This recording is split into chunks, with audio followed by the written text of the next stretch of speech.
Welcome back. We will discuss the force polygon.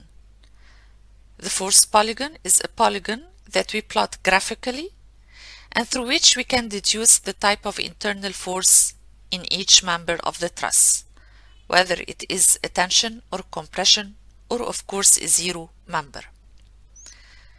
We also can measure the value of the internal force in every member directly from the force polygon after it is drawn. We have our very simple truss here. We have three external forces drawn in different colors. We have two reactions at A and one at B.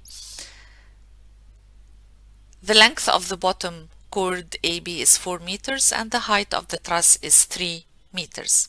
Before going through details of the force polygon, let us deduce our reactions.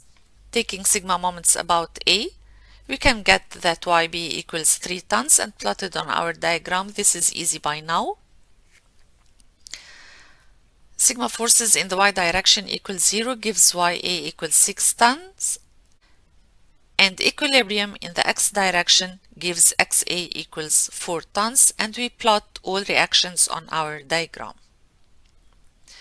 Now we start dividing our external area into parts. Let us start by part A. Part A is bounded by XA, the green XA, and the blue 3 tons. Part B is bounded by blue 3 tons and red 6 tons. Part C is bounded by red 6 tons and horizontal brown 4 tons. Part D is bounded by 4 tons and YB. Part E is bounded by YB and YA. And part G is bounded by YA and XA. This means that every external force can be one edge to a part. This is how we divide our external area for the force polygon. And now we have our internal areas. Our internal areas are divided or bounded by the members of the truss. So we have I bounded by 1, 2, 3 members, and we have H bounded by 1, 2, 3 members. Now we will start our force polygon. Of course, we use a suitable scale for plotting it.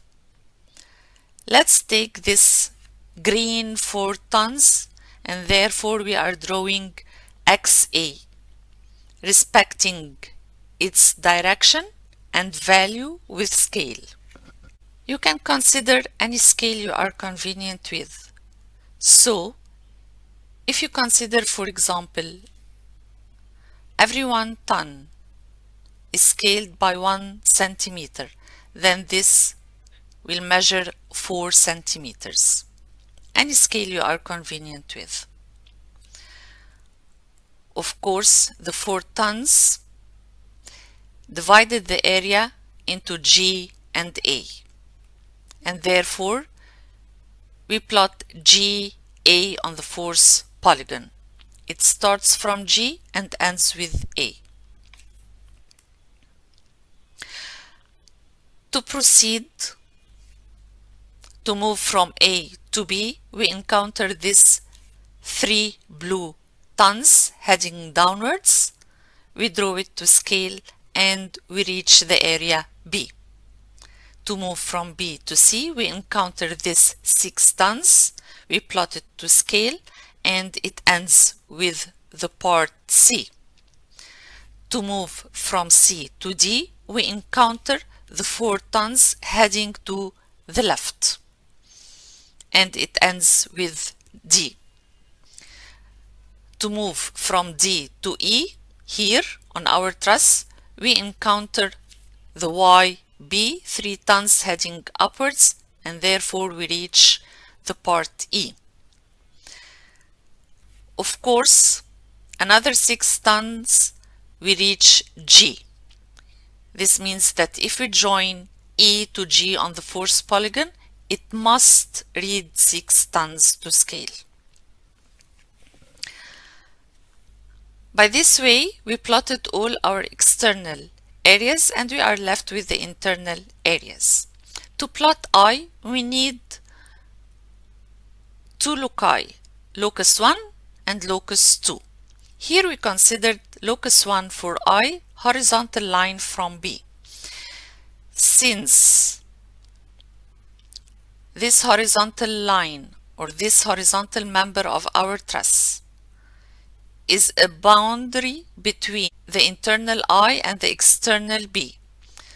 So drawing from B a horizontal line will be a locus for I. Here we plotted on our fourth polygon. To have another locus for I, either we draw an inclined line from H or a vertical line from D, as this vertical line separates internal I and external D, or the inclined line as it separates internal I and internal H. You do whatever you are convenient with. Here we choose a vertical line from D. We go to D and we plot a vertical line to be another locus for I. The intersection of the two loci gives I, or resembles the part I. Now we need the part H. Again, to get the part H, we need two loci. One of them may be the vertical line separating A from H, or the horizontal line here separating E from H, or the inclined line separating I from H. Any two of these will work. So we have locus 1 chosen here in our example is the inclined line from I. So we start from I on our fourth polygon and we draw an inclined line parallel to the inclined member shown in the truss. Another locus here is the horizontal line from E. So we start from E and we plot our horizontal line. The intersection of the two loci is H. Now our fourth polygon is complete. We will start deducing the type of the member and the value of the force in it. Use a shown clockwise circle at the joints to determine tension and compression members and the value of internal forces. So we start with circle 1 here. A circle must rotate in a clockwise sense, which means that it starts from A to B to internal I, internal H, back to A. Starting from B to I, we will rotate in the same clockwise sense. On our fourth polygon, from B to I heads left. So we plot this yellow arrow on our diagram here as such. We note that the clockwise circle makes us read from B to I, but we can never read from I to B as it is counterclockwise. To continue, we read from I to H. Here from I to H is inclined heading downwards, so we have a downward arrow here which will be plotted at this joint downwards on our truss.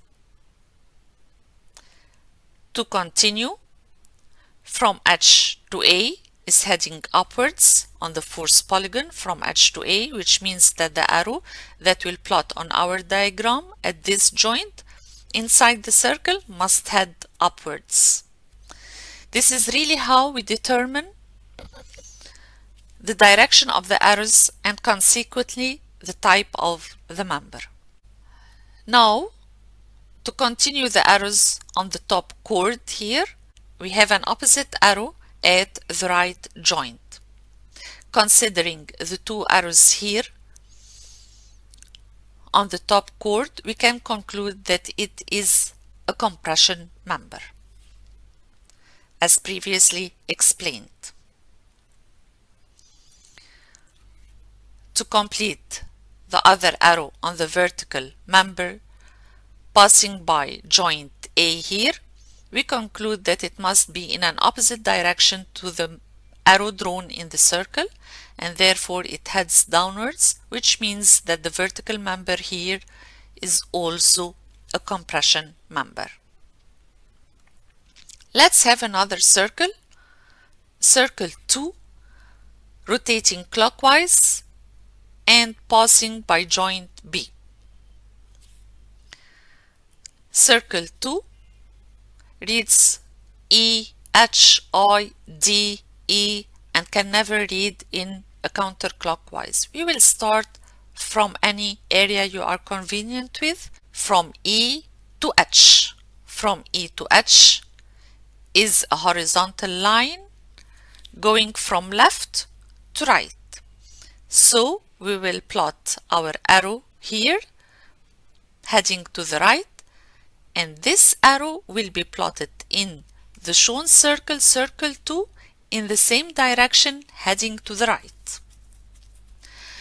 From H to I, here from H to I, on the truss going from H to I and on the first polygon, from H to I heads upwards, drawing this yellow arrow, which must be plotted in circle 2 at joint B in the same direction heading upwards.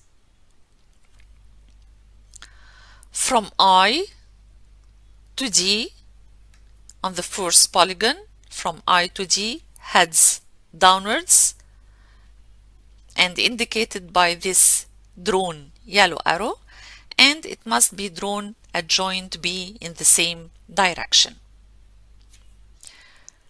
Now we can really complete the arrows on the top, on the bottom chord, and on this vertical member starting from joint B. Now we can conclude that all the types of the members are determined. Now we are left with the value of the internal force. The value of the internal force is measured directly from the force polygon and multiplied by the chosen scale.